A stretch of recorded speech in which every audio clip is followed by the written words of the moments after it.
So, hello and welcome to this week's episode of the Turn 5 podcast, where it's finally summer break time, because it's time to review the Belgian Grand Prix.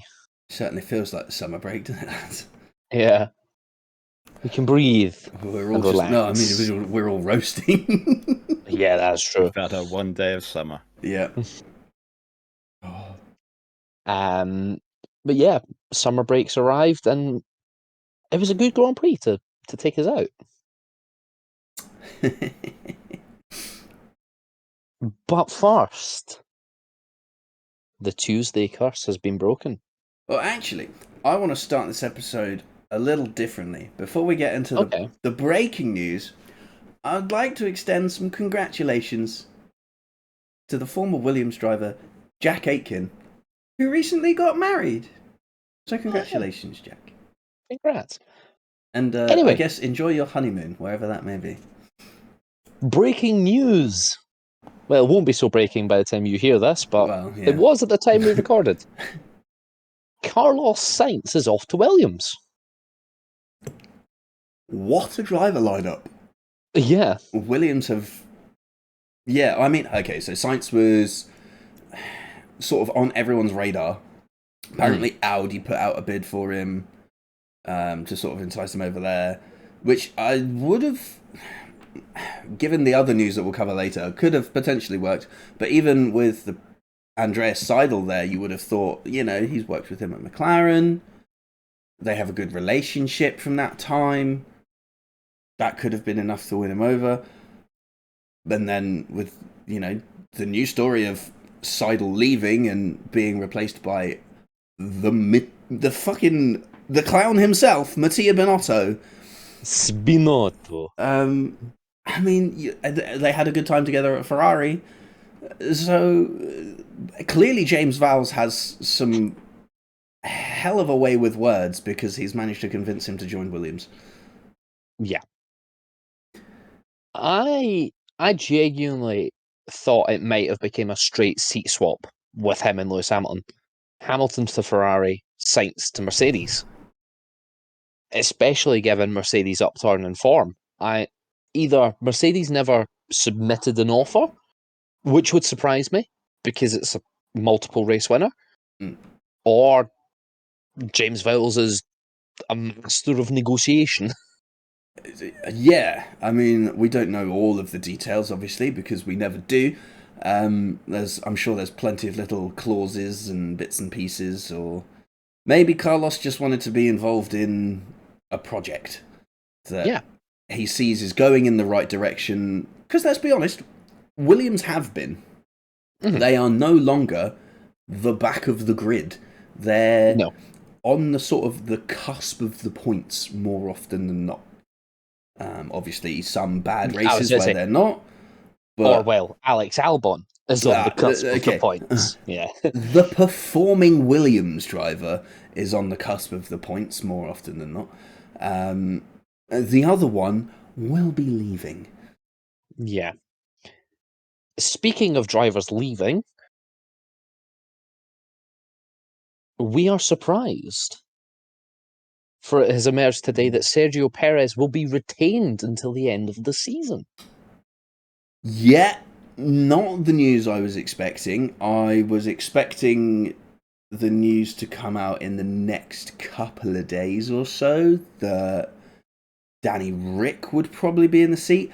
There was actually a conversation between Christian Horner, Lauren Mekies, and Danny Ricciardo after the Belgian Grand Prix, which was caught on camera. Which, can I just say, we've had the technology for a while where you have a microphone that you can point in a direction and record the sound from a long way away.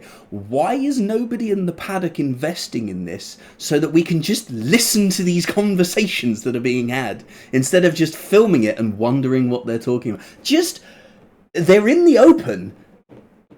Record it. There's probably some rules with your they're within the confines. They're within the confines of their motorhome area. It's private. Yeah. Well, I'm not. I just happen to be pointing my microphone in their general direction. Yeah, I've just got the shotgun mic right at them at all times. Just a little red dot on Danny Rick's chest. We've got him. But yeah, I wasn't expecting to hear that, but here we are. I mean, he had a decent qualifying. But a shit race. He does not have the race pace, and I found it immensely amusing that as soon as Max Verstappen caught up to the back of Perez, Sergio, would you like to pit for some new tyres, please, mate? Yeah, come on in. Get the fuck out of the way. Not even like wasting any chance of like him trying to defend. Nah, just box. Yeah. New tyres. Also in seat news, Esteban Ocon is off to Haas. Yes. I will say that personally, I'm disappointed by that news, but equally not surprised. Oh, disappointed why? Because I just don't think that Haas needs someone like Ocon. They've got Ollie Behrman coming in. I think they'd probably have been better retaining Kevin. They would have been best had they been able to retain Hulkenberg, because he is the driver that has been performing. Admittedly, Kevin's done his part for the team that hasn't reflected in the point scoring side, but has definitely been portrayed in the penalty point scoring side. But with Hulkenberg off to Audi, they have a seasoned veteran in Kevin and someone that knows the car and the team exceedingly well. That would have been useful to help bring Behrman up to speed quicker. We know Behrman is good. He jumped in a Ferrari for an hour and then qualified a few hundredths of a second outside of the Q3 time and then proceeded to go on and score points. So we know he's got the goods. It's just being able to maintain that over a season in a shitbox. Yeah. And that's going to be the difference. So essentially, I know Esteban's not new to the sport, but essentially they've got two rookies to that car, and they're both going to have to get up to speed on it. Yeah, it very much, not quite as severe, but it very much screams 2021 when they threw two rookies in the car and expected medals. Yeah. Well, it's not. They have a proven race winner in Ocon. Like, yeah, he won a race. But, like, it's Ocon. I know you're a bit of an Ocon fan because of his Mercedes affiliation. I'm not. I mean, I just like him. I think he's a nice guy. I think he's not behind the wheel. His track record of teammates and collisions does not speak well. Yeah, fair. Especially against Perez. But I think some of that was Perez. Yeah, some of that was Perez, but everyone else, he is the only person to have collided with every teammate he's had in like something like the last 6 seasons. Fair. But yeah, it'll be interesting to see how that goes. So where does that leave empty seats? So we have the Mercedes seat. Yeah, Mercedes has got a seat. Red Bull is technically full, but we think that seat will open. Ferrari is full. Ferrari's full. There's Mercedes, Alpine. Alpine have one. Audi have one. Audi have one. Is that it? Yes. I was thinking, does VCarb have its full? Like, how long are their contracts? I suppose technically not, I doubt. Okay, here we go. So we have one Mercedes, one Alpine, one RB, and one Sauber. Yeah. And in case you're wondering who's in all the seats, obviously Red Bull, Verstappen and Perez, Ferrari, Leclerc and Hamilton, McLaren is as is with Norris and Piastri, Mercedes, George Russell and TBC, that seat is completely empty. Aston Martin, Alonso Stroll, RB, Tsunoda is contracted, Ricardo isn't. Haas is now Behrman, and as we've found out, Ocon, Alpine, Gasly, and TBC. Williams, Albon, and Sainz, and Sauber, or Audi, as it will be known, is Hulkenberg and TBC. So there's still a few seats to go. I think Audi is the interesting one. Because See where they go. Yeah. There's been some concerning reports about Audi coming out since sort of the whole Binotto news broke. Namely, Ralf Schumacher was speaking to Sky Sports Germany and said that some error somewhere had left a rather dire hole in the funding, which almost meant that Audi pulled the plug on the project. Oh dear. It was just a small shortcoming in income to the tune of about €1 billion. Yeah. Which is apparently the reason that Zhou was retained as a driver for this season, because he brings that money. They should get on the blower to Donald Trump, really, shouldn't they? Yeah. All $1 billion. Yeah. But yeah, I mean, how you can end up with an error that costs you €1 billion? €1 billion, yeah. Is insert ridiculous. British government. No, that's 47 billion. Liz Truss. Yeah, that would be concerning. Hopefully that gets sorted. Well, I mean, they're still here, but yeah, obviously, and then there were reports of, we'll say, friction between the higher-ups. It was between Seidel and Audi parachuted someone into some other senior role that Seidel basically believed was unnecessary oversight. And the other guy tried to take over the team and sort of make it his whole thing, which basically meant the two of them spent the whole time arguing and having a power struggle, and then Audi have just gone, get out, and got rid of both of them and replaced them with Binotto. Yeah. The interesting question now. Binotto is good friends with one other ex-team principal. Yes, he is. Are we seeing a comeback? I hope to God we are. Because, goddamn, I want Gunter back. He was at the Grand Prix weekend this weekend, and he was doing post-session interviews with the drivers. He did post-race ones, didn't he? With the top three? Or was it post-quali?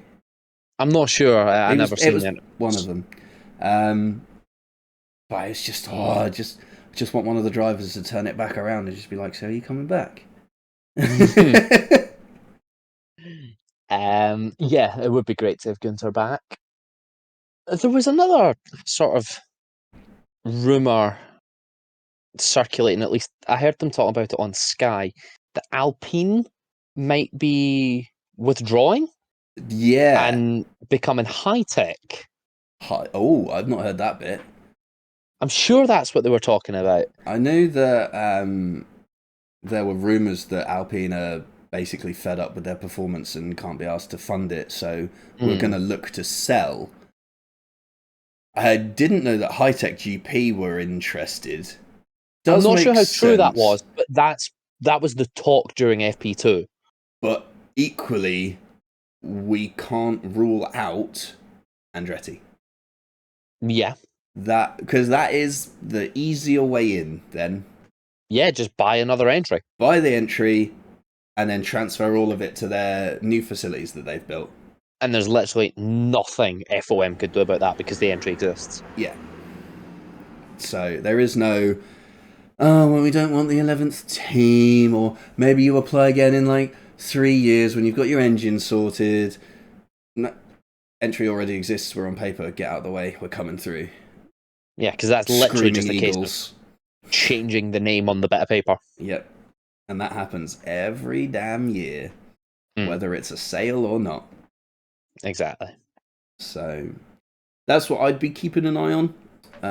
If Alpine that is a possibility, yeah. do start to sell, then I think Andretti would seriously consider shortcutting their way in by just buying the fucking team.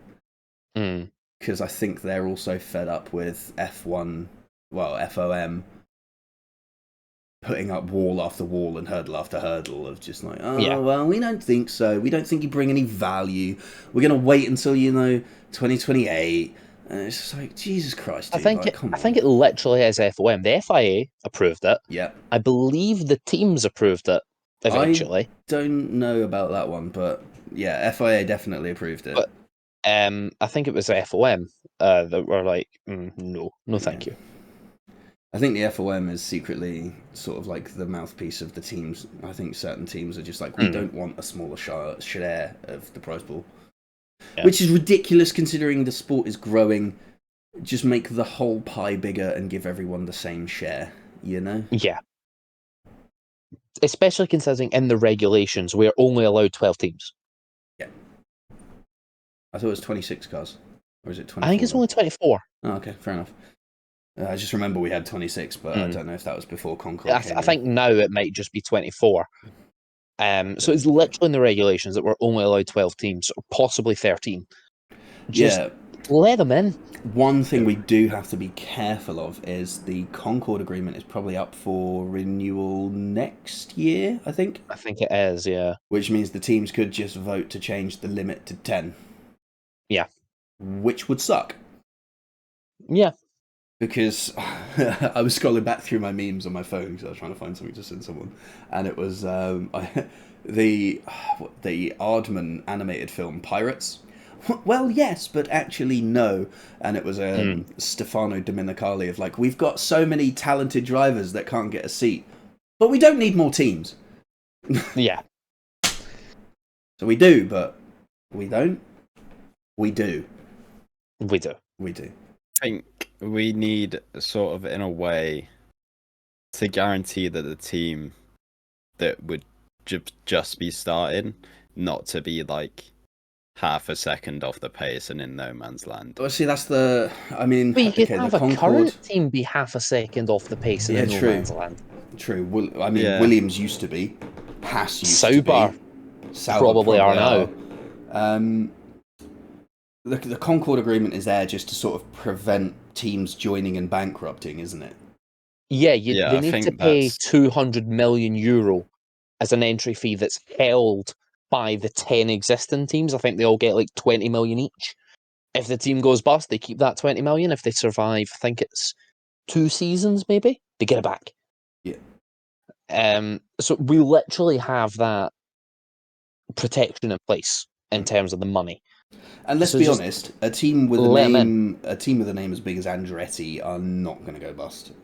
Yeah, it's not like the Virgin team, I think it was, that came in and barely survived the season. Yeah, Caterham as well. Yeah, Caterham and stuff. HRT.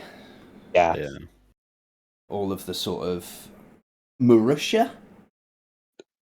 Yeah, Marussia went bust mid-season. Mana, yeah. I was going to say... I don't think they went bust, but they've definitely gone after a year. Caterham?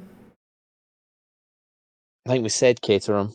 Yeah, it's definitely like the early 2010s PTSD of teams going bankrupt halfway through a season. Yeah, 26 Which I drivers can understand. one race, 22 the next. It was a horrendous look for the sport, which is why that protection, money-wise, I think is needed. Yeah. It doesn't look good on paper, being like, oh, you need to pay the 10 existing teams €200 million, but it's an expensive sport. So you need to have that sort of money in reserve. Yeah, but a team with Andretti comes with the backing of General Motors. Yeah. That's not a small name to be wielding around. That's like the big boy of like automotive engineering. Exactly. So that's why I'm kind of shocked that they're putting up such a front.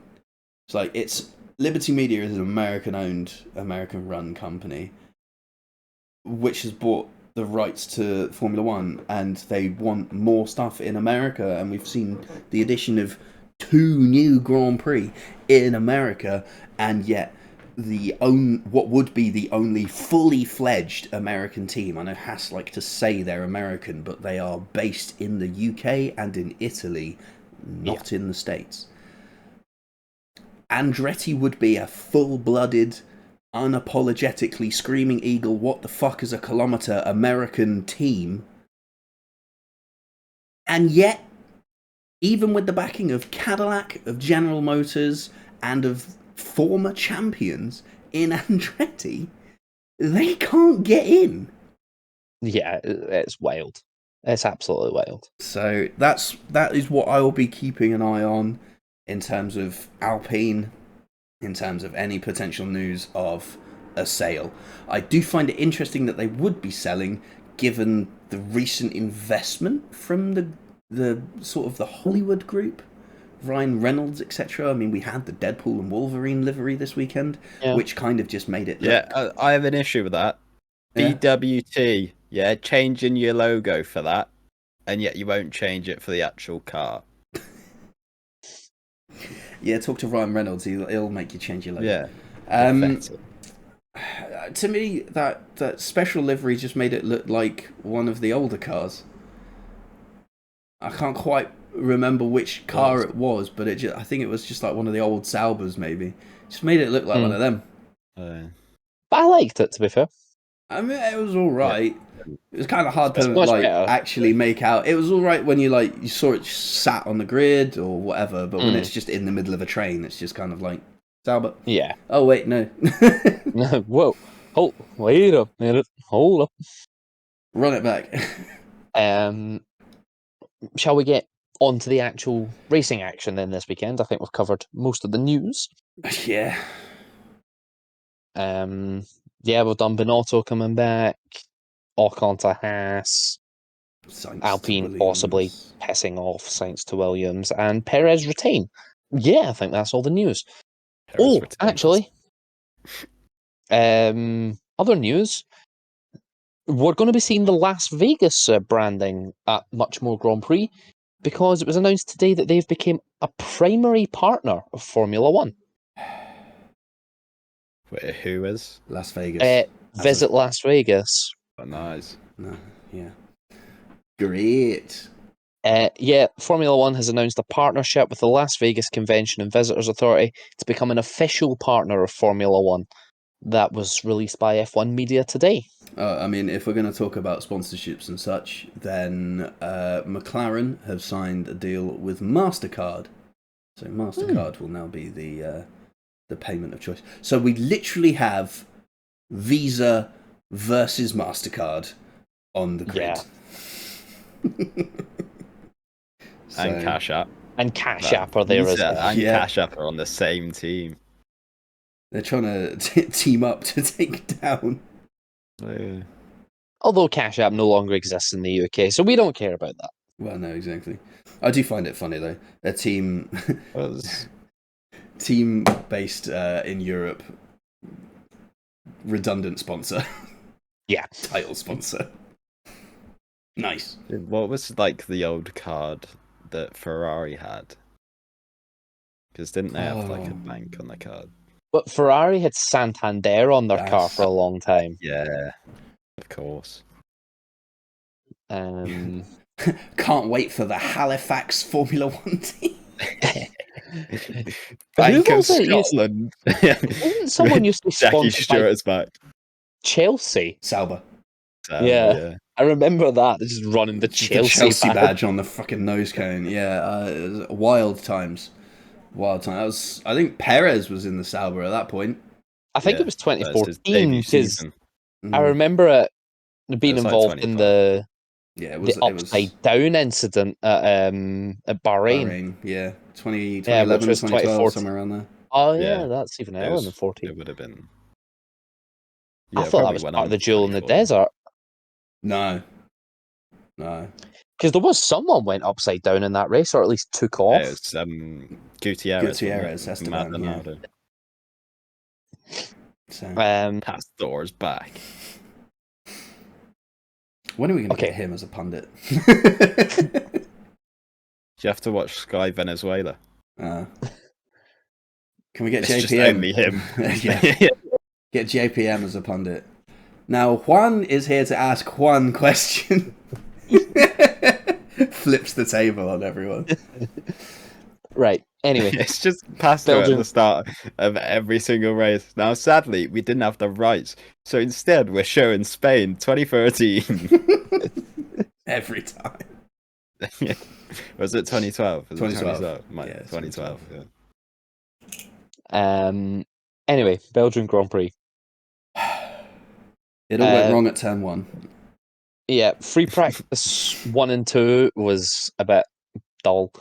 But can I just? When is anything ever interesting that happened in practice, other than when Stroll crashed with Verstappen at like Portugal? That's literally it. That's it. That's all. And unless someone bins it, practice is dead. Yeah. Stroll binned it. FP2 was exceedingly dead because half the cars didn't go up because it was fucking pissing it down anyway. And Wasn't then they that red FP3? flagged it. Was that FP3? I don't know. Yeah. One of the FP3. FP That's sessions. Stroll binned it. Yeah. Yeah, it was boring. They just started waffling. Classic Stroll. So Yeah, that was FP3. Then qualifying, and it was still wet, so everyone went out on the intermediates, and Max Verstappen went Even haha Stroll lol. as well. Can Yeah. we just say? Went haha lol. New engine go, and topped every session. yeah, that was Yeah. benchmark. So sad, crisp, bold prediction noises. Yeah, he did take a new engine. He did. Turned out not to be the correct decision, but we'll come back to that. I think it's decent damage limitation. Yeah, So could have been better though.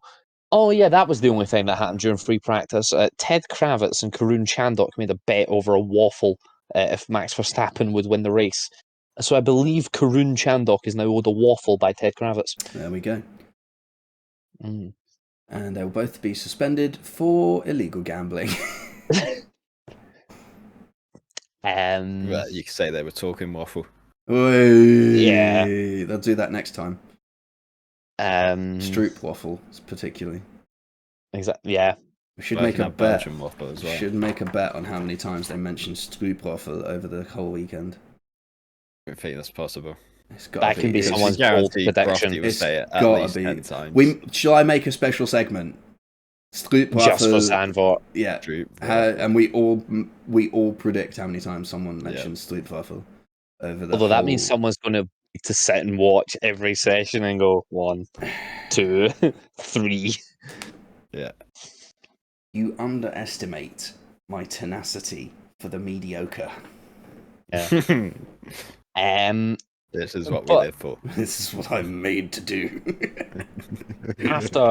After Max Verstappen went a new engine go, it very much became a race for second, which, as we all knew then, was going to be pole position. Yes. Though for Q1 the sake and of Q2 scoring, Max still was on pole. Yeah. So. Q1 and Q2 were very much the usual suspects being eliminated. I don't think there was any surprises. Hulkenberg a little bit. Yeah, he's not been eliminated in the first part of quali for a while. I think the sort of real surprise was how slow RB was in a way. Yes, they did not look to be that slow. Yeah, but then they were. Yuki down in 18th and Danny in 13th. Maybe over prioritise the dry setup over the wet for race day. Potentially. I mean, Danny got a point in the end, and Yuki finished 16th. So was it really worth it, or are they just it may just been slow? Otherwise, two Q2, Hasses in a Q1 is 2 Hasses, the RB, Logan, and Joe, which is basically the usual suspects. Q2 again, pretty much the usual suspects. Lance Stroll, the other Kick and RB, and then an Alpine and a Williams. So let's the usual suspects. I mean, it was Perez scraping through. True, Perez made it in Q3. Thousandths of a second between Perez and Alex Albon. So, Which over a 7-kilometer track Yeah. is nuts. And then Q3, he nearly put it on pole in terms of coming seconds. Yeah. But Charles Leclerc had other ideas. The Ferraris just Charles Leclerc sort of appeared out of nowhere. Yeah, where did that come from? I think he just hooked it up. Yeah, he just put it all together. Just a wonder lap. Because, like, he's 7/10 faster than his teammate. Yeah. So, literally just a wonder lap to claim de facto pole position. Yeah, no, wild. The McLarens were just sort of average. Yeah, not there. Yeah, it was quite. It was weird. They were quick. They were quick all weekend, and then it fucking pissed it down, and they were nowhere. Yeah, normally in the rain they're quick. They're quite good, but they were sort of nowhere. It's weird. And to be honest, the race pace wasn't amazing either. I think the winning gap flatters them a little. Yeah. Because you had such a big scrap between the two Mercedes. Yes. Because before that scrap started, I think Piastri was something like 6 seconds down. He was, yeah. Yeah, I think if George wasn't there and Lewis just had free track, it probably would have stayed like 5 seconds or so. Yeah. Oscar was quicker, but not significantly enough that he would have closed in. No. Yeah. It was like a couple of tenths. So it wasn't. He wasn't gaining hand over fist like he was because they started scrapping. Or like Max did last time around when he was in the dominant car and it was just like, oh, there's a car in the distance. Oh, it's behind me now. Yeah. So, you know, yes, Oscar was in the quicker car, but it was too far into the race for him to be able to actually sort of impact on the Mercedes. Yeah. Unless the Mercedes had done something dumb. We'll come to that. They almost did.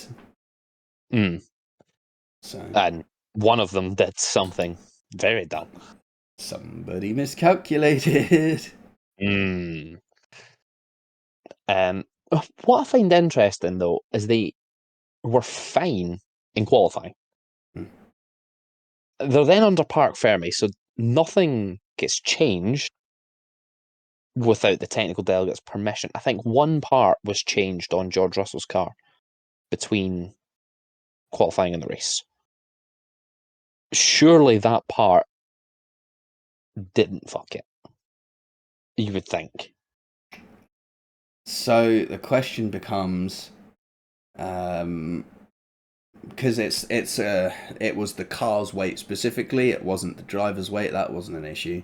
The car itself was underweight. The only part that was changed during Parc Fermé was the right-hand side front brake duct drum. So unless someone's forgot to put a bit of ballast back in.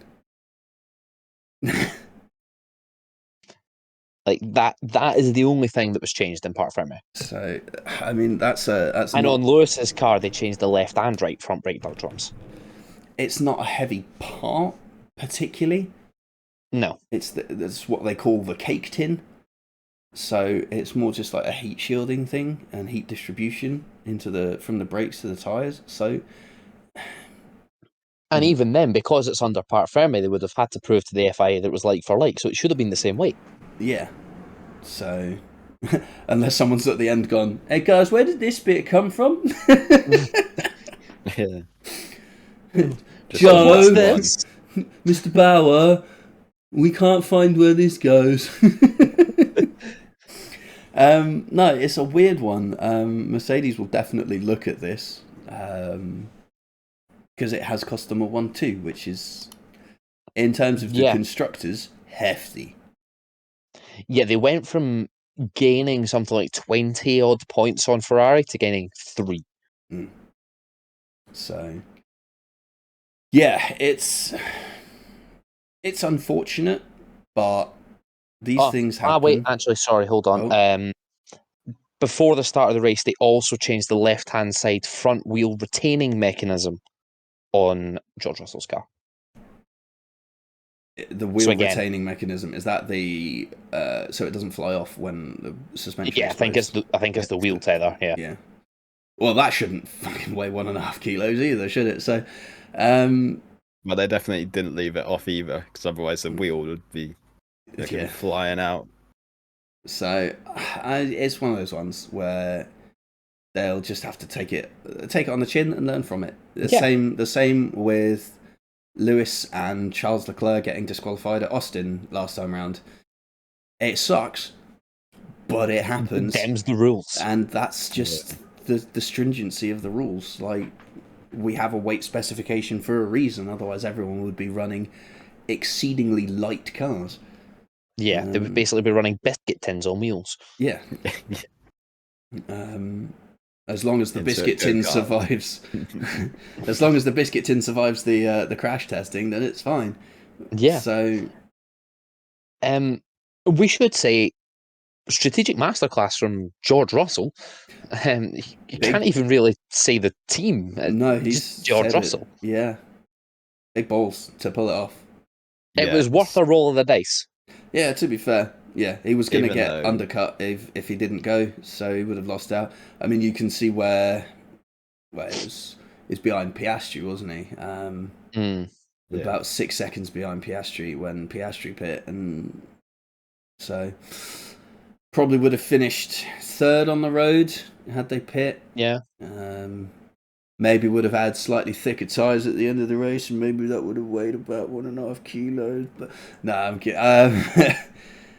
That just comes from the joke of, like, I mean, we've seen people on Reddit doing the maths of, like, the density of rubber is this per kilogram cubic meter, and the width of the front and rear tyres is this, which means you have a total surface area of this. So you only need to create 3.1 millimeters of extra rubber per tyre on the in-lap to create the 1.5 kilos you need. And it's 3.1 millimeters of tyres. Pretty fucking big. That's for quite every a lot. single tire as well. But given the marbles that you see they pick up after any other race where they have an in-lap, like, yeah, fine. But it's like, especially where he would have been the lead car as well, would have been able to get all the marbles. Yeah, gets first choice over the marbles. You just see him fucking side to side, getting me all the fucking marbles. But it's not takes the entire lap off the racing line. Well, yeah, exactly. That's what they do, isn't it? But it's Spa. We always know we don't do an in-lap here, so that argument should therefore just be redundant immediately, because the teams have calculated for that. The teams will calculate for an in-lap where they pick up an amount of marbles to add some weight to the car, but it's Spa. We go to the end of the pit lane and we do a Yui. Yeah. All you have to say is Lewis wasn't disqualified, so... True. All the cars were weighed, and Lewis's was within weight. So they're on the same team. So what? Speaking of being on the same team, Mercedes annoyed me a bit in the fallout because they haven't really recognised that they still won the race. They sort of did, but they don't. I think they don't want to celebrate because. For George's sake, it'd be like, we won, and it's like, sorry, mate, we fucked up, we cost you the win. Yeah, Lewis, yeah, you know, it's kind of like a bit sore. Fucking amazing, yeah. But so I can understand the muted celebrations instead of come on, man, fucking grab George by the shoulders while he stood there moping. They're just all celebrating in George's side of the garage, seeing that he gets disqualified, sprints over to Lewis's side. He's like, okay, yeah. But I tell you what, I found really amusing though. Quite a long time for them to actually recognise, even on their social media. I was like, oh yeah, we still won. I tell you what I found really funny though, it was the post, I think it was from F1 itself, the post of George Russell disqualified was him sat down after he'd won, and everyone was like, damn, how context changes an image. And I'm like, there's pride in his eyes. Not for long. Mercedes also put out a video of them like carrying the P2 trophy over to McLaren Yeah. and just hand it to like a random mechanic. Here you go. This is yours now. Oh dear. And then McLaren will probably do the same sort of video to a random Ferrari man. I haven't actually seen that. They might have done it, but yeah, I haven't seen it. It's the usual sort of joke that they do, isn't it? Mm. There'll be a video. It'll either be they've done it, or they'll like record a video of them going to fucking Maranello and be like, "Hello, here's your trophy." Special delivery. Yeah. So, I mean, I know they did it when it was like more local. They like just drove over to one of the other team's factories and was like, "Trophy." So, For you. yeah. But I guess it's not so bad when you're getting a position upgrade. yeah, true. It's like, haha. Yeah. They should take the P2 trophy with them and be like, not for you. For you. This one is mine. This is my trophy. There are many others like it, but this one is mine. I actually quite like the trophies, to be fair. They weren't bad. It's not something we talk about a lot. No, true. Like, I mean, we spoke about the Hungary trophy a lot last year because Lando broke it, and we didn't speak about Oscar's subtle little move just before the celebrations with the champagne, where he took the trophy away from the edge of the top step to move it towards safety. And Lando learnt as well because he did his slam on the floor, not on the top step. The podium, yeah. So, learning all round. Exactly. It's much better than I think it was the 2021 season, where just half the trophies were just a Heineken star. Oh god, yeah, that was awful. So awful. I'm so glad we've got like original independent trophies back again. No sponsored trophies, please. I don't mind if they're... Some of them are alright, actually. I don't mind if they're sponsored if it's done right. Like, we had one... Like, the Austrian one, like, that's the shape of the circuit. I don't mind if that had, like, Red Bull engraved round the edge of it, you know? Because it's the Red Bull ring. That fits. Fine. Whatever. That's the sort of sponsorship the trophy's probably got behind it. But, like, if it's literally just, like, here's a giant replica bottle of some Heineken Zero. No. Yeah. It's just a bottle of Heineken. 660 millilitres of Heineken. It's a bit like what the athletes are getting in Paris. They're just getting a poster of Paris to go with their medal. It's like, oh yeah. Yay! I've not seen that. Oh god. Yeah, if you see a medal ceremony, that they also get their medal, and that's amazing. And then normally they get like a bunch of flowers and an extra thing. It's just like a poster in a box. Oh god. Give it away to a fan. Yeah.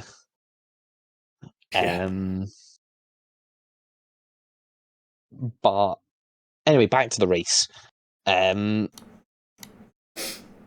Perez, amazing. Second place on the grid. Perez, overtaken before Eau Rouge and then done nothing to get the place back. Yeah. Good move by Hamilton. Yeah. Shit move by Lando Norris. Yeah, putting in the gravel. He said in the interview afterwards he misjudged how much space he'd given the cars on the inside, which, you know, fair enough. Give the cars on the inside space because it's a tight turn. There's a lot of cars there. You don't really want to be involved in a turn one incident. But then he got two wheels over the curb, which meant he in his words, he went skateboarding, and then ended up with two wheels in the gravel, and then lost momentum from there. Not the worst move we've seen into La Source all weekend. That award goes to Ollie Behrman. Yeah. Where he didn't even make it to La Source. I remember watching, I was like, huh? How's that happened? Good luck, everybody else. I turned the wrong way now. Yeah. Aye, how much turn signal do I need for 8 lanes? None. I turn now. Good luck, everybody else. Anyway, Formula One. Good move by Hamilton. I thought he would have got the move done up the Kemmel Straight on lap 1, but I think battling with Perez down into Eau Rouge compromised his run up Radillon. Yeah, it just cost him just that little bit of momentum. You could see it from the cars behind that they were still much closer to Hamilton Perez than Hamilton was to Leclerc out front. Yeah. Which was hilarious because at the commentary at the start, Brundle was like, "You don't really want to be leading going down into Eau Rouge," and then Charles like, "I'm still leading." Yeah. To be fair though, I kind of got Brundle's point. Yeah, no. Historically, he has a sound point. You get a monstrous slipstream up the hill and up to Lake Om. I mean, it's what gave us the Sebastian Vettel commentary quote. So, yeah, it's a very valid point. It's just that if the cars behind are fighting with themselves more than they're fighting you, you're fine. Yeah. But then as soon as DRS was enabled, we've seen how powerful DRS has been in the F2 and F3 races, and Lewis Hamilton just went, bye, Charles. To be fair, the DRS was a lot less effective this year than it was for last. They shortened the DRS window length of track by 75. Yeah, by 75 meters this year, and I think that was about right. It's certainly maybe 25 meters longer because some of the overtakes they were just sort of stuck, Maybe if you can give them that like little bit extra, just to give them the impetus to maybe throw a move, because they're thinking about it, but then they're like, I'm still too far back. But it was definitely a lot better than last year, where last year it was just I press DRS button, I am gone. So this year was a lot more challenging in the overtakes, but we saw it particularly when Max caught up to the back of Leclerc and Lando was behind Max, that nobody made any inroads. And that's why I think maybe 25 meters longer, just to help them along a little bit more. Although, otherwise, if you get stuck fine.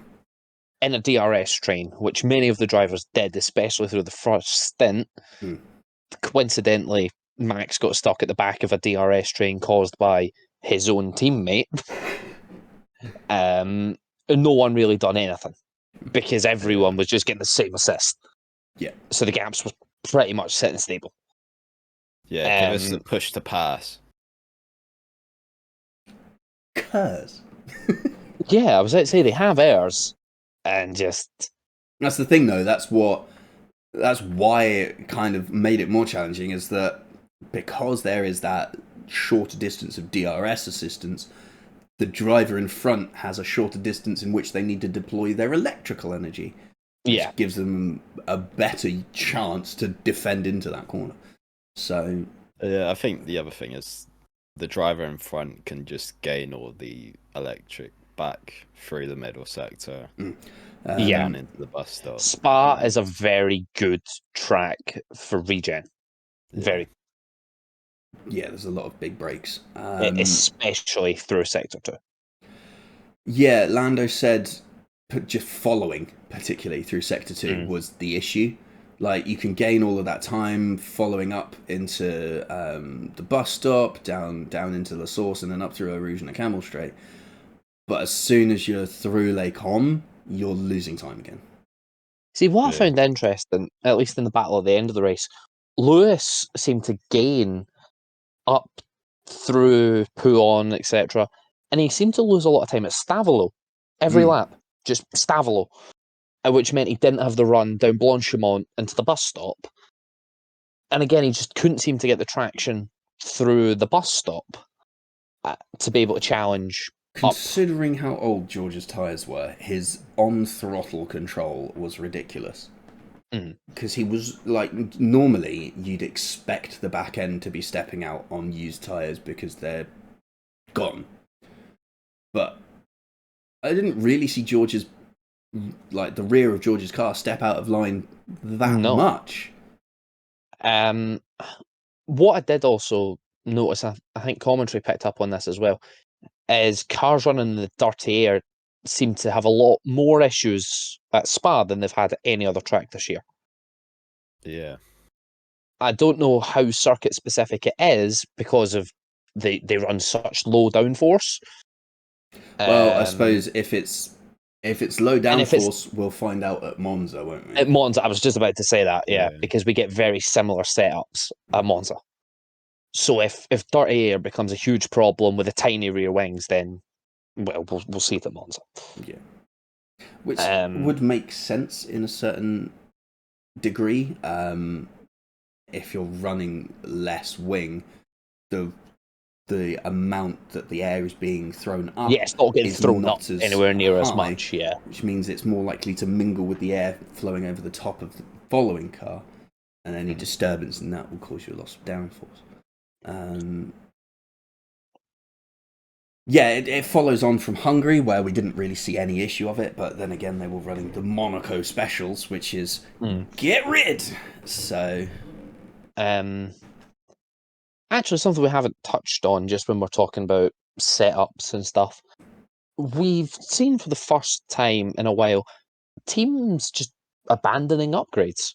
Mercedes brought upgrades to Spa, and then I think after about FP2 just went, nah, put the old car back out. Can you put them upgrades back on? That'd be nice. it was it's one of those things though. You run upgrades when you're able to gather the data to confirm that the upgrade, the settings you're getting on the upgrade match the data you got out of your CFD simulations. Yeah. If the conditions are not suitable enough to run the upgrades, then run the known entity. Don't take the risk on the maybe. Yeah. So I don't know if it's a case of abandoning. I think it's more of a forced hand. We should probably still see those upgrades next time out at Zandvoort. But then again, it's pissed it down in Zandvoort before, so we may not see them there either. We do see air conditioning though. Something we all wish we had right now. But imagine that in an F1 car. That'd be nice. Just to race at Qatar. That's it. Give them IndyCar helmets just for Qatar. Just really plug the aircon unit into the top. It does sound just nice. Breathing in aircon the whole race. Just ice cold air. We can't fucking breathe.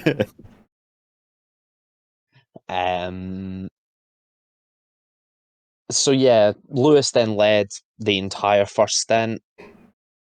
I'm trying to think who pitted first. George and Max. I'm thinking out the lead pair. Obviously, you had Leclerc and Hamilton just sort of Lewis. Lewis boxed Yeah. lap after Max and George. Because I was listening to it on the radio, so it was a bit harder to follow. I think it was either a lap after or a couple laps just to cover them off. But yeah, no, Or George. was it Leclerc? No, Hamilton definitely pitted before Ferrari did, I think, as far as I remember it. Because the lead of the race, we kept getting new race leader graphics because everyone at the front boxed and then somebody else took over. So, I mean, it'll be a good season for the laps led stat. There'll be quite a few drivers on there. Well, I mean, we've had quite a few race winners, so yeah, that above 7. Yeah, so that's at least 7 drivers have led a race. The statistics of race winners, the person who has won the second most races this season was George Russell, is now Lewis Hamilton. Yeah. With 2. With 2. So I hate the fact that Mercedes now have more race wins than McLaren this season. Yep. It's fine. Painful. It's fine, Ben. It's fine. We're fine. They also have the second highest amount of race wins this season in terms of teams. Because I think Ferrari only have 2. Still fine. If only we knew how to put it all together. It's fine. I'm just trying to get the lap chart up actually to see who boxed when from the live timing, so I'm waiting on that I loading think Lewis boxed a lap after George on the first, and I'm thinking of the second stint where Leclerc came in and then Lewis had to box and cover him off. Yeah. Is that available on here, actually? Or is that somewhere else? What are you looking I for? also want to shout out Fernando Alonso, because he was the only driver now in the top 10 to do the one stop. Finish 8th. Doing what he does best. Well, in fact, I can work it out because I've got stint lengths on the tyre page. So, yeah, Hamilton boxed at the end of lap 11. Charles boxed lap 12. Verstappen and Russell both came in lap 10. That means Russell done 34 laps on his hard. He did That's... over 3/4 of the race. Yeah. Yeah, he was one of the first to box out of the front runners. That's That's the rest of the quite front impressive. be thinking, fucking knobhead. Why didn't I do that? Lewis was apparently fuming in the cooldown room. I didn't Like, see it. over... Yeah, I never seen it either. I switched it off as soon as all the drivers crossed the line. Yeah. But yeah, I've seen on social media apparently he was not pleased, basically, at being given the non-preferential strategy. Although he just to got Lewis everyone's Hamilton. eyes, yeah, the two stop was the preferential strategy. Yeah, because it meant he wasn't disqualified. Yeah. Such bollocks. Well, Yuki Tsunoda, he clearly never done a one stop. How did Yuki he had do a great race. zero he lap started in with a soft tyre? P72. What's that? Just this graphic's quite well. This telemetry's quite weird. He's looking at Perez at the end. No, I'm looking at Tsunoda. Oh, on mine it doesn't say he Yuki used a done a soft one at all. stop. Yuki did a one stop. Did 15 laps on the mediums and then went onto a set of used hards and did 27. According to F1's live timing page, he went on the softs for 0 laps. Interesting. So did Danny Rick. Danny Rick started on sauce. Yeah, I see that. He went soft, medium, hard, but then apparently went back to the softs. So that's Was that after the race? Just to put the car in the van. Yeah, I'm exactly. just waiting for everything to update as people cross the line. Yeah, no, 28 laps on hards. Yeah, I've got no record of softs for Tsunoda at all on this. Yeah, I'll show you because they're live timing pages. Yeah, I'm strange. using the live timing app. Yeah, observe.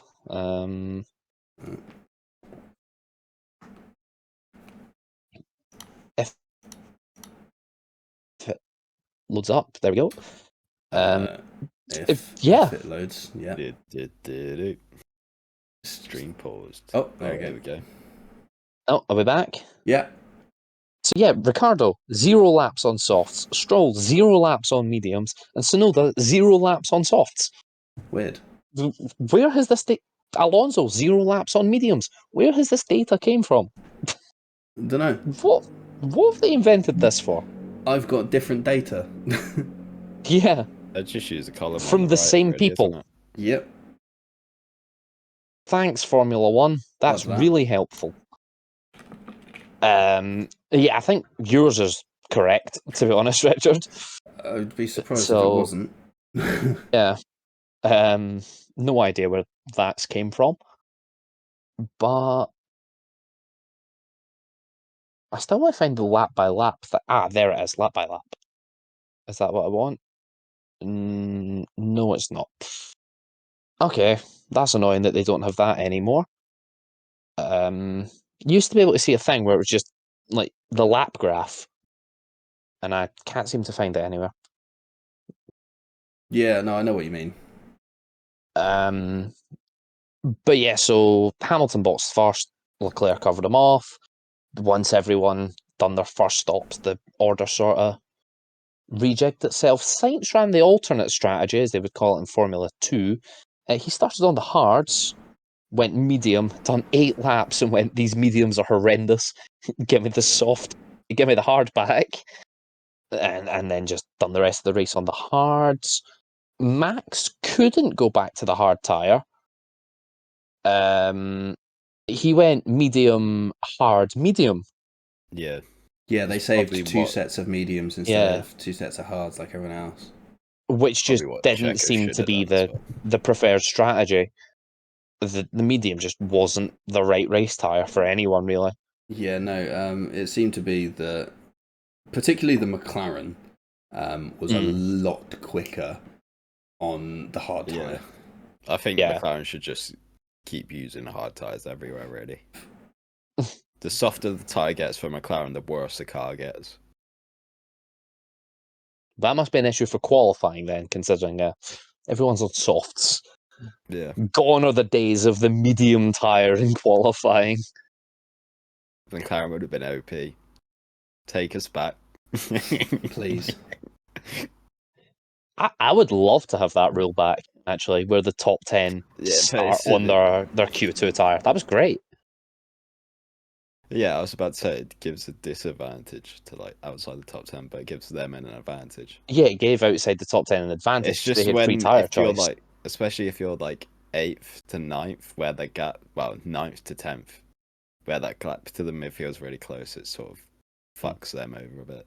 Yeah, because of when they were having it, it was when there was like 2, 3 really quick teams. So the top 6 would be on mediums, and then just everyone else would be on softs. Yeah. But so it would nowadays, sort of screw up the other teams. I don't think it would make much of a difference because of how close most teams are. So I think you would see everyone just on softs. I don't think any team has the delta, apart from maybe Max Verstappen this weekend, to qualify on mediums. And it was starting on mediums anyway, so. Yeah, exactly. And yeah, that Max then boxed again, as we said, to go back onto the medium. That's when George decided, No. one stop. And we thought it worked. He went on and won the race. Yeah. However, he tried it.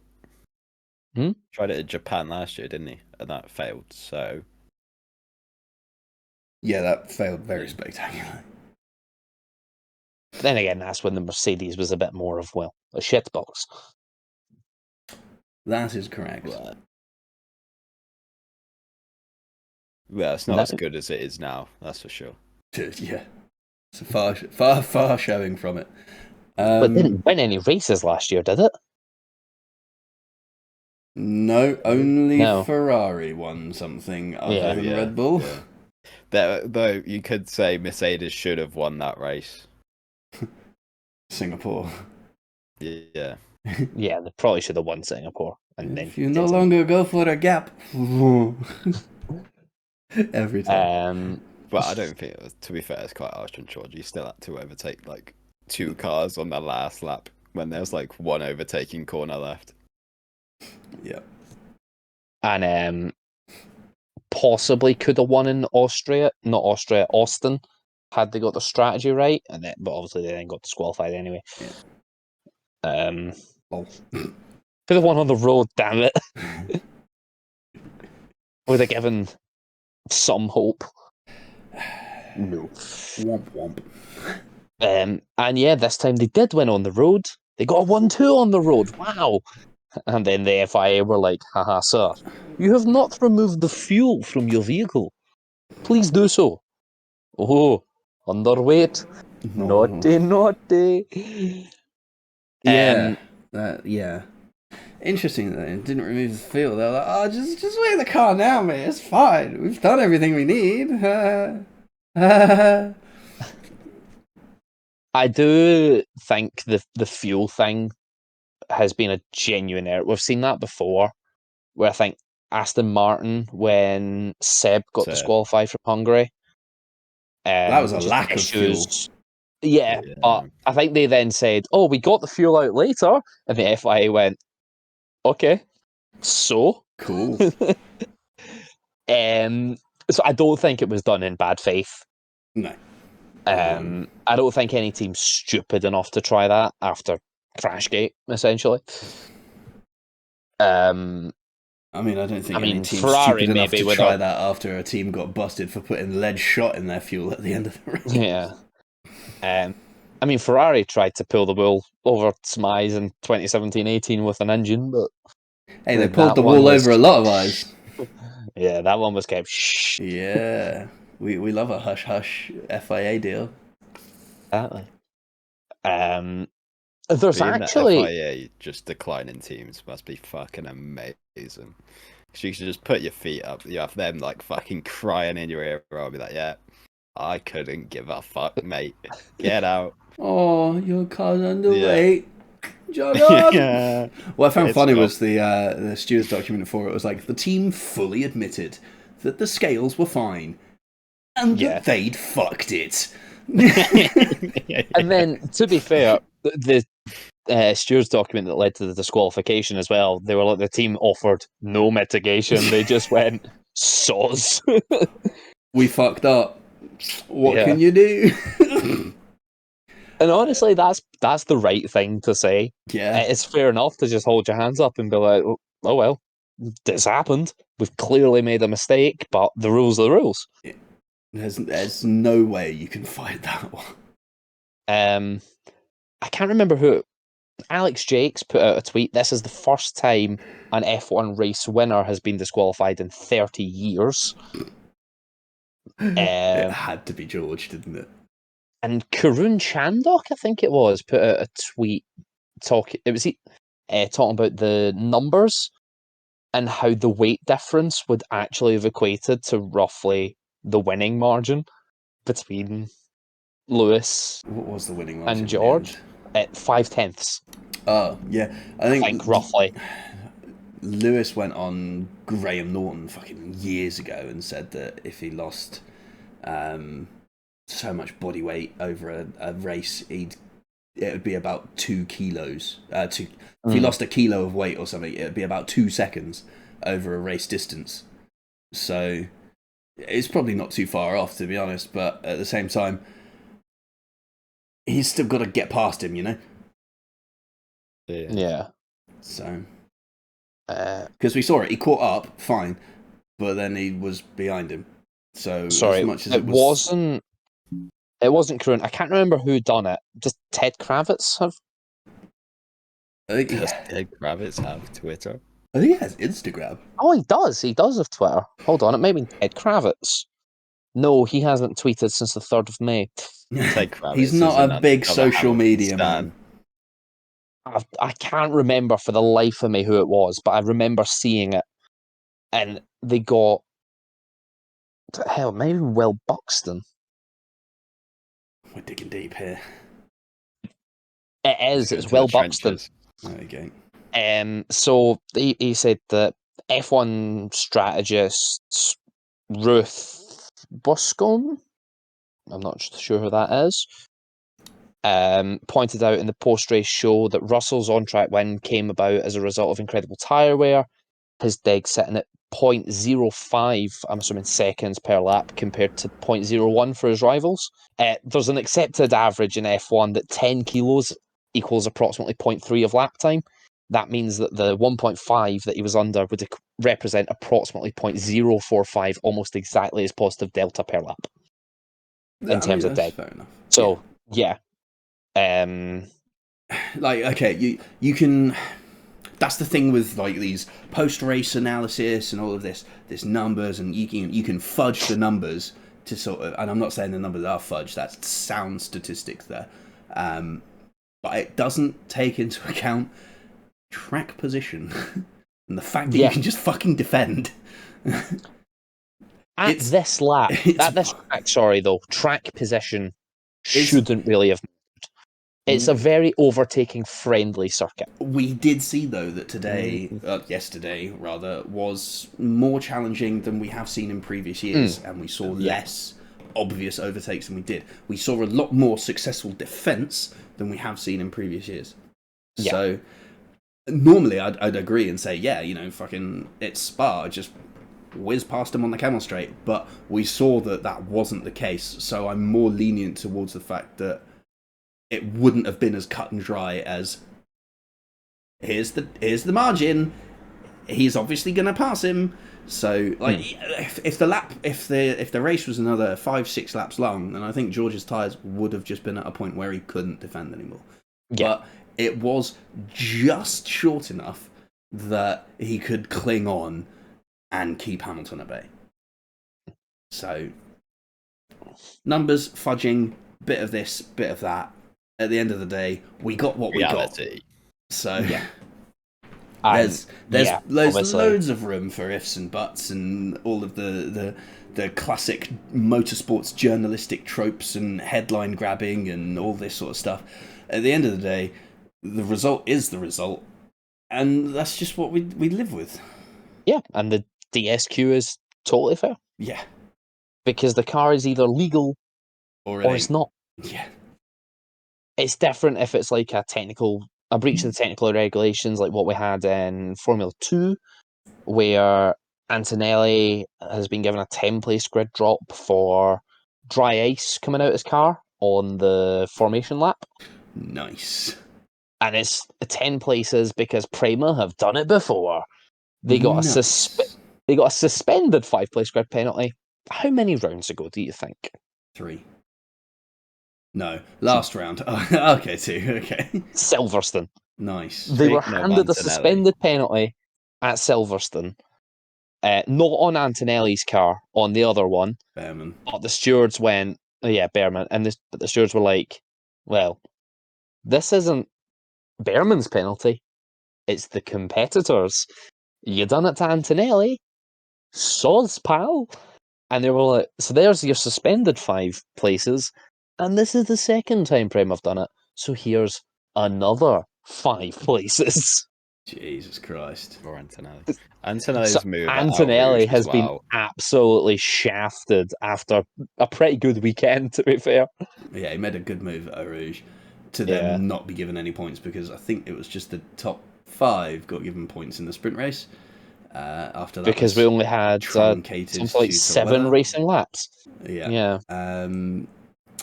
And the top 5 were only awarded 5, 4, 3, 2, and 1 point. There was no percentages or anything. It was just half. Yeah. And then also truncated was the F3 sprint race. They only had 12 racing laps. Love that. And yet, one of the drivers, I'm just going to double check who it was, managed to get a 25-second time penalty for exceeding track limits. What the fuck? What were they doing? What a Chad. In 12 racing laps. Does it say what corner? I'm trying to double check who it was. I'm trying to think of what. I'm just guessing exceeding at Pillon. But like, must have been the other group. I don't get where else you would exceed track limits. Mari Boya, 8 times track limits were exceeded in 12 laps. It's impressive. So there's only 4 laps where he didn't exceed. The engineer must have been on the radio like, fucking hell, mate. Exceeding track limits. Can you drive between the white lines, please, mate? Between them.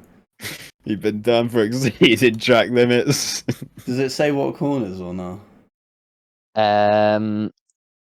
No. I would need to check which one. And one of the races had something like 100 track limits violations. Yeah.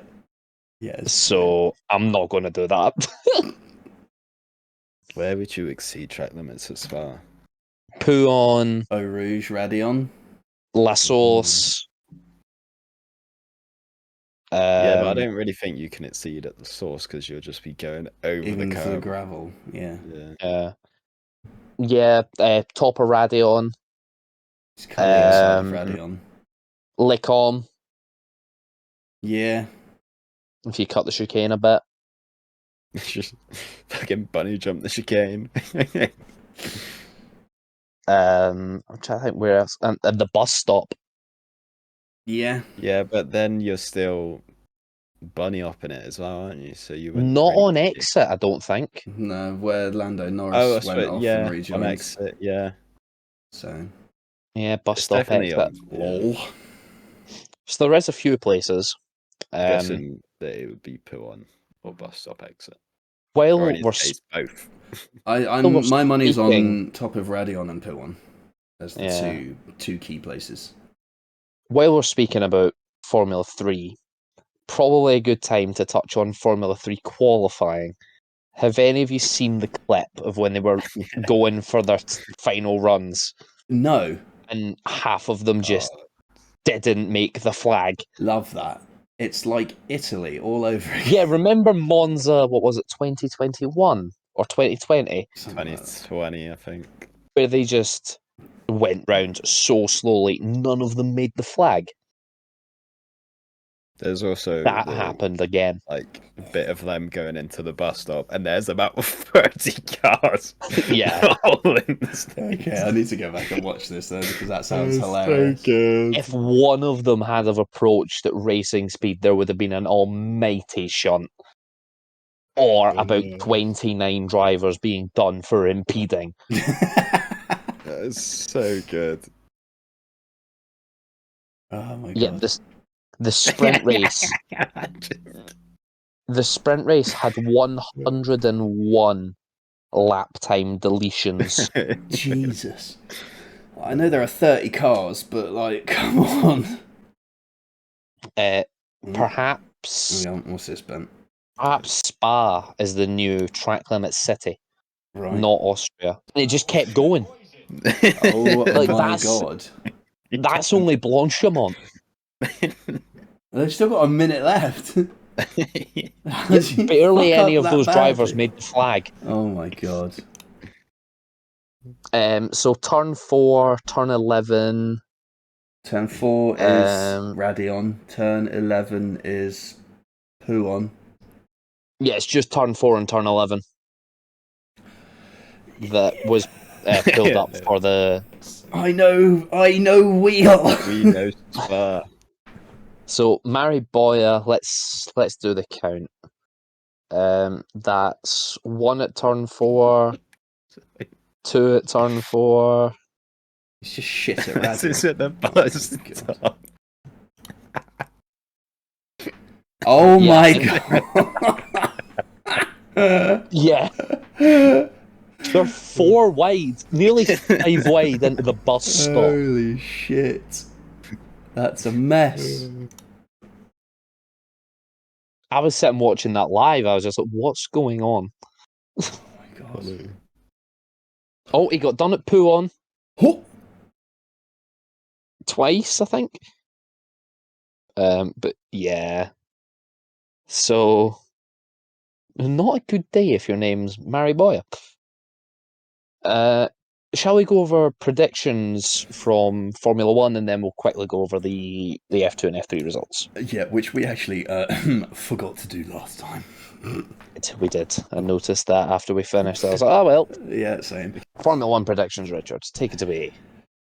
I won this week Wow. with 3 points. Oh no. Because I said Piastri would finish second. That's the only points I got. In second place was you two. You both, well, obviously, you both put Hamilton and Piastri on the podium, but both in the wrong places. So 2 points apiece. Actually, no, wait, Ben, you also got 3 points. I beg your pardon. We won this week. You put Verstappen on pole, which I know he didn't start the race on pole. He won qualifying. Got pole. He won qualifying. That's where we Get dish it. out the points. Bold prediction. Oh, wait. Nia and Sonia scored 1 point apiece. So the championship standing is as follows. Yes, I love this. Nia is in last on 46 points. Chris is on 48. I am on 64, having closed the gap to Sonia, who is on 65. And Ben leads the way on 69. Nice. Ben, you're not allowed to score any more points this season. Yeah. I kind of just don't want to now. Just stay at 69 points. Gutted. You're You gonna need to lose. start putting in like There's- absence predictions every week. Is this? There's the side of my brain that's like, oh, 69 points would be funny, and there's the other side of my brain is like, you want to fucking win this. Does it become the unwritten rule of the Turn 5 podcast that if you get to 69 points, you can't score anymore? You have to try and skip 69. So if I score 5 points, I'm stuck as well. Sonia scores 4. And then you need to score fucking 21. So we're safe. Chris will score like 70, but like, you fucking lucky bastard. Bold predictions. Ben, you said Verstappen not in the top 4 and no contact. George Russell's disqualification promoted Verstappen to 4th place, which means your bold prediction does not count. Chris, you said Verstappen would not take his engine penalty. He did, so that doesn't count. Nia said no Ferraris in Q3. Not only were they in Q3, Charles Leclerc was fucking quick.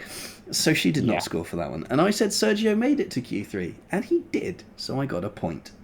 Lapdown showdown, no one. No one got lapped. So we came close with Zhou and his funky engine and then retirement, but he retired before he could get lapped, so he got lapped on like lap 6. He almost did. He was just ahead of him still. And Perez position prediction results. Nia wins because she got his race finishing prediction correct with 7th. Social media, Hallie scored 3 points this week, which takes her to 36 total. And that's it for Formula 1. Formula 2. Qualifying, we'll just do our usual top 3, and then next week we'll do our full F2 and F3 and F1 Academy catch-up ahead of the second half of the season. Do that next week. Yeah, we're going to do a full one next week. Yeah. I'm just going to go top 3s this week.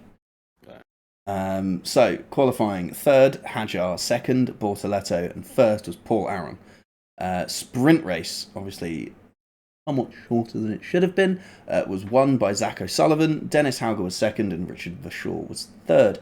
The feature race was won by Isaac Hajar, with Bortoletto in 2nd and Crawford in 3rd. In terms of the standings for the drivers, Isaac Hajar leads the way and extends his lead at the top. He's on 165 points, leading from Gabriel Bortoletto, who's on 129. Paul Aron in 3rd he's dropped a position. He's now he's down to 3rd on 124. As for the teams, Campos Racing lead the way on 203 points, from Invicta Racing on 203 points, and MP Motorsport in 3rd on 179 points. Formula 3 qualifying, Voisin got pole position ahead of Dunn and Fornaroli. The sprint race was won by Boganovic, with Gabriele Mini in 2nd and Noel Leon in 3rd. Actually, sorry, just while we're talking about the sprint race, also we brought up track limits. It turns out Mari Boya wasn't the worst. Oh my god. But with 25 seconds. Sami Megatunov. Oh no, not Megatunov. Got 30 seconds. Oh my god. As did or is it 25? Sorry, Sami Megatunov also got 25 seconds. Oh Jesus Christ. Nice. How many cars? 1, 2, 3, 4, 5, 6, 7, 8, 9, 10, 11, 12, 13 got a track limits penalty. 13 cars. Half the grid, essentially. Welcome to Formula 3. Yeah, cars 3, 4, 5, 6, 9, 12, 14, 15, 17, 22, 26. Oh, wait, no, that's the steward's document number, sorry. I thought it was car 77 and 79 also got it. It's just that long that the steward's document page needs 2 pages. Well, 2 lines. The shittest rendition of 5, 6, 7, 8 by steps I've ever heard in my life. Yeah. The feature race was Throwback. one. Okay, now someone's a 90s kid. Shut the fuck up! I've been listening to the Now CDs. Okay. The feature race was won by Voisin. In second place was Montoya, and third place was Fornaroli. So the drivers' standings. This is tight because we have one round left in this competition. Yeah. Leonardo Fornaroli is on 129 points. Gabriele Mini is on 128 points. And Luke Browning is on 123 points. It's all going to come down to Monza. In terms of the teams, however, Prema Racing are the Formula 3 Constructors' Championship again. I think it's the 5th time they've been the champions of Formula 3. It is, yeah. They are on 341 points and now cannot be caught. ART are on 226. I think ART needed to outscore Prema by 27 points to keep the hopes alive. They scored 1 point this weekend. Womp womp. And Trident are in third on 217. So second is very much all to play for. And that wraps up. Obviously, we'll bring you all of the catch up of that next time around. I'm roping in a little guest as well, just to spice things up for the summer break. Yeah. Woo! It's weeks off. It's hilarious. We're going to be working through the summer break, and then as soon as the racing action kick starts again, I'm going to go on holiday, and this whole operation's going to cease. I think that's genius from us, though, to be fair. Because we're better when we just fucking chat shit. Waffle Yeah. about shit. Or we go full shithousery and just unrelease raw, unedited footage in the week's riches away. Well, I think that. The difference between us going PG and us just being like, yeah, whatever you say, whatever the fuck you want, is Rich just doing less editing. It is. Yeah. So. It takes me significantly less time to edit a podcast now because I don't have to keep loading in files. Just cover up people and cutting bits out and muting audio sections and going, oh, who swore? Okay, I need this audio file because I was that specific about it that you all got different sounds for it. So I just find it hilarious that when we first started, the whole reason we decided to go PG was because we had Nia. And who was first to break it? Of course, it's Nia. It was Nia. Why wouldn't it be? Right. I think that about wraps us up, doesn't it? It does indeed. Thank you very much for watching the Turn 5 podcast. Join us next week for this great support series catch-up, because, boy, we've got lots of rounds to talk about. Until then... Season. Pretty much. Until then, thank you very much for watching. We'll see you next week. We get to see your extra content from Silvers and Chris next week. Oh, yeah, we do. Excellent. More flags. Oh, Nia should be in here. Nia's killed this episode. Oh, slow-mo flags. She just sent us a screenshot to tease the slow-mo flags. Yeah. Yeah. I know. Right, bye.